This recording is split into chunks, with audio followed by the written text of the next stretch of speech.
Freedom Island. Hi, this is Garbo. I'm the author of the ongoing audio suspense story Freedom Island, and this is the 20th episode. I'm going to use it as a little intermission to give you a summary of the story up till now. I thought some people may not have time, or maybe they're not inclined to start with episode 1 and go through the playlist, which is found on YouTube on my channel. So if you don't want to start by going through episodes 1 through 19, I thought I'd use this 20th episode to just bring the story up to where we are now. You can just go forward from there, and then if you'd like to, you can always go back to the first episode, because there's a lot more detail there. And the background and who Bethany is will be a lot more clear. But if you don't have time or it doesn't work for you to do that, I thought I'd make it easier for you just to pick up the story to episode 21. We start the story with Bethany. She's recording an audio log with not very good sound quality on a flip phone, and she's complaining about her life. COVID restrictions are still strong, and Bethany needs to do these audio logs for a caseworker and or parole officer because the courthouse is closed and she can't get in to make face-to-face meetings. Bethany is cranky and resentful because she's gotten caught up in some minor crime that her brother has gotten himself inveigled in. He has got some kind of merchandise from a warehouse somewhere, and he, quote, doesn't have the receipt for it. And we don't know where he got it exactly, but he didn't go into a store and pay for it with honest money. We know that. He has talked his sister, Bethany, our narrator, into putting some of these things in her car. She stopped for a minor traffic violation and then has to explain this merchandise in her car that she doesn't have a receipt for.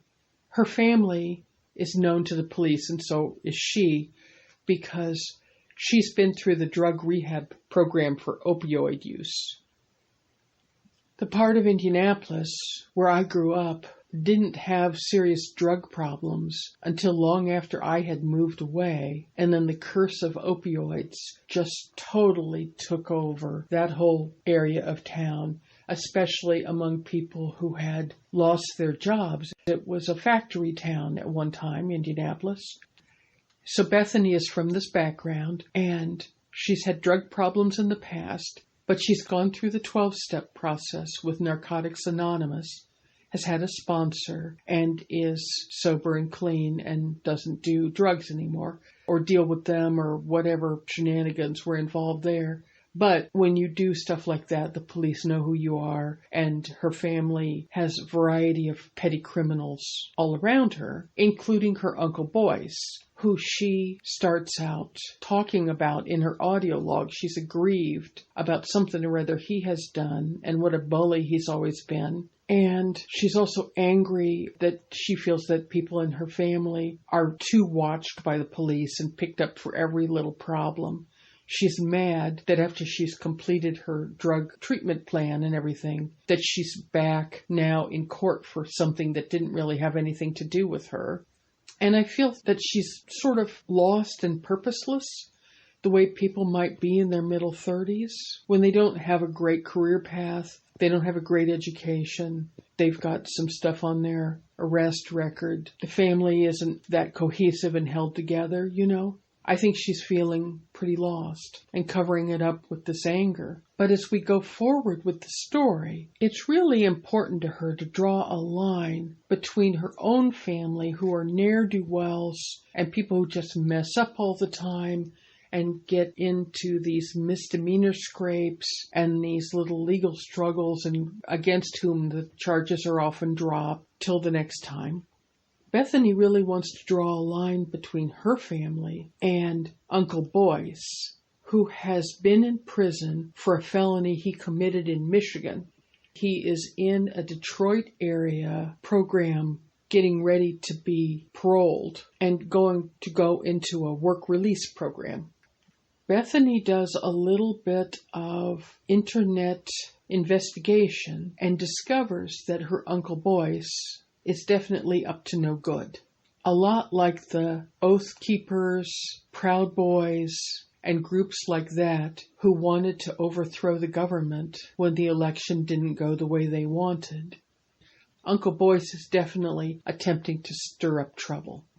Bethany starts investigating by going to Walmart, buying a notebook computer, and then using that to start a YouTube channel about macrame and crochet. She can use that as a false front to find out more about what looks like domestic terror threats within her uncle's circle of online buddies. Bethany is sharing a home with her brother, his wife, her niece, and some young kids who come over from a different part of the family to spend time with them. It's hard for her to get privacy, and she becomes concerned while she is looking online and monitoring what looks like bad trouble coming out of this work release center up in Michigan. Bethany is worried that members of her own family, including her brother and niece, might be spying on her and reporting on her to her uncle. She becomes more and more convinced that at least one person in her family is a mole who is passing along information or collecting information anyway. And this is pretty realistic or fitting with her family history. Her Uncle Boyce does have a history of domestic violence, and after his divorce, stalking and spying on his ex-wife. So it makes sense to Bethany's mind that this could be going on within her own family. And it does turn out that her niece is concerned about what Bethany has been doing online, but it's not to report her to the bad guys. It's to try to help protect her from the bad guys.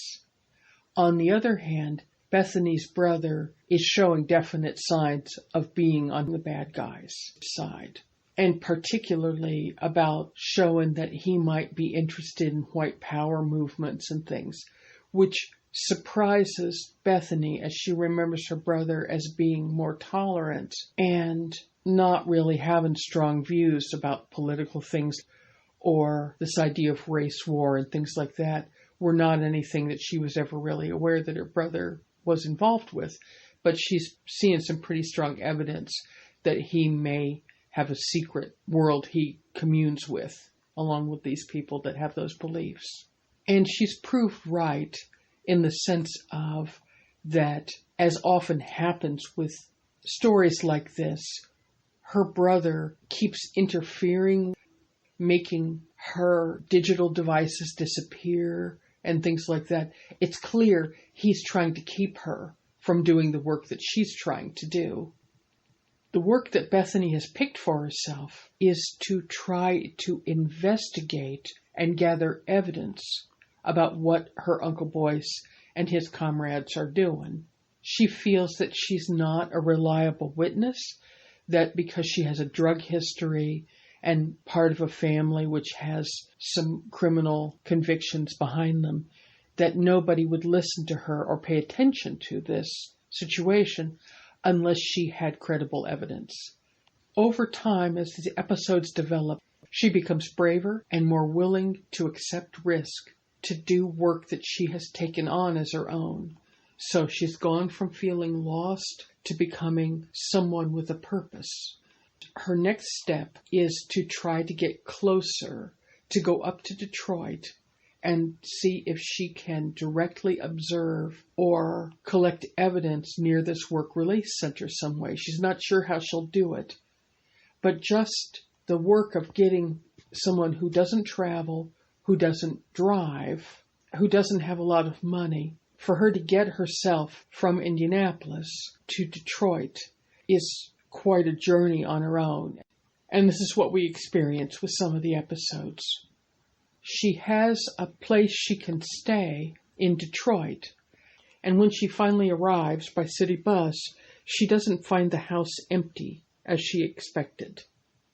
A young man from Belize, who doesn't have all of his immigration paperwork, has been managing the property for Bethany's friend, who owns the house.